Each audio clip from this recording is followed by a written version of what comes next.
Hello my dear friends, তোমরা সবাই কেমন আছো? আশা করি তোমরা সবাই ভালো আছো।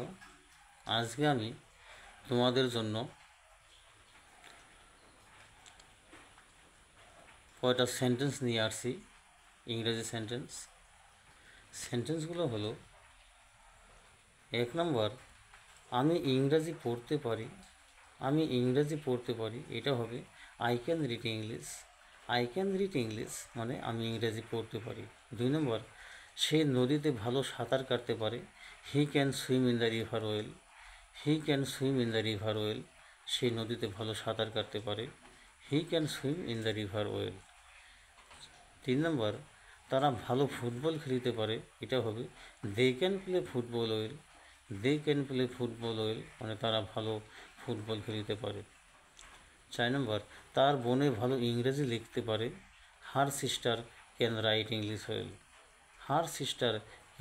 English well. মানে তার বোনে ভালো ইংরেজি লিখতে পারে। আবার প্রথম থেকে বলছি। 1 নম্বর, আমি ইংরেজি পড়তে পারি। এটা হবে আই ক্যান রিড ইংলিশ। মানে আমি ইংরেজি পড়তে পারি। 2 নম্বর, সে নদীতে ভালো সাঁতার কাটতে পারে। He can swim in the river well. সে নদীতে ভালো সাঁতার কাটতে পারে। এটা হবে হি ক্যান সুইম, মানে সে পারে সাঁতার কাটতে, ইন দ্য রিভার নদীতে, ওয়েল ভালো। হি can swim in the river well, মানে সে নদীতে ভালো সাঁতার কাটতে পারে। 3 নম্বর, তারা ভালো ফুটবল খেলতে পারে। They can play football well. মানে তারা ভালো ফুটবল খেলতে পারে। 4 নম্বর, তার বোনে ভালো ইংরেজি লিখতে পারে। এটা হবে হার সিস্টার মানে কি? মানে তার বোনে। Her sister can write English well. তার বোনে পারে লিখতে ইংরেজি ওয়েল ভালো। Her sister can write English well.